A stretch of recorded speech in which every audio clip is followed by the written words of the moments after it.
Une agression qui fait beaucoup parler.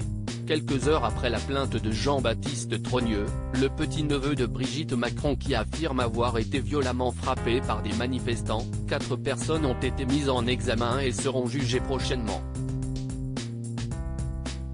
Si l'acte a indigné la classe politique de tous bords, les prévenus décrivent quant à eux une toute autre situation. Cette histoire n'a pas fini de faire le buzz. Arrêté par la police d'Amiens dans la soirée du lundi 15 mai 2023 à la suite de la violente agression pour laquelle Jean-Baptiste Trogneux, le petit-neveu de Brigitte Macron, a porté plainte, 3 hommes et une jeune fille ont été mis en examen ce mardi et seront prochainement jugés.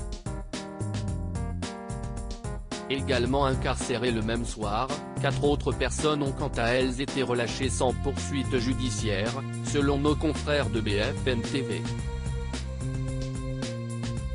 Une annonce qui satisfait la famille du jeune homme, patron de la chocolaterie familiale Trogneux.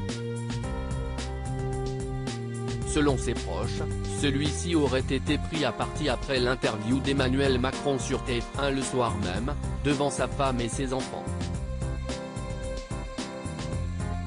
Il l'aune de frapper à la tête, aux bras et aux jambes, injuriant le président, son épouse et notre famille, a même rapporté son père Jean-Alexandre, révolté de la situation et qui a expliqué que le jeune homme de 30 ans a passé un scanner cérébral. Sa tête n'est pas belle à voir. Il a des traces de coups partout. Psychologiquement, il a pris un sacré choc, surtout que sa femme et ses enfants étaient là. Vous imaginez la scène, a-t-il conclu auprès des médias, expliquant enfin que leur famille est régulièrement prise à partie pour sa proximité avec le couple présidentiel, alors même que ceux-ci n'ont pas grand-chose à voir avec leur chocolaterie. Ce qui ne les a pas empêchés de réagir vivement. Brigitte et Emmanuel Macron ont en effet tous les deux condamné un acte inqualifiable et inacceptable. Tiffaine Ozière, la fille de Brigitte Macron, a quant à elle réagi sur Instagram par une citation « La violence sous quelque forme qu'elle se manifeste est un échec ». Jean-Paul Sartre. Pensée et soutien pour toutes les victimes de la bêtise et de la violence, a-t-elle écrit, taguant son cousin et 2 mères récemment agressées. Rapidement suivi par l'ensemble de la classe politique, de François Ruffin à Éric Ciotti. Qui a commencé. Mais les mis en cause, eux, n'ont pas tardé à exprimer une toute autre version de l'affaire. Selon eux en effet, si est-il le jeune homme qui les aurait pris à partie en premier alors qu'il participait effectivement à une casserolade après le discours du président. On a mis quelques poubelles et il y a le petit-neveu de Brigitte Macron qui a poussé quelqu'un sur une poubelle.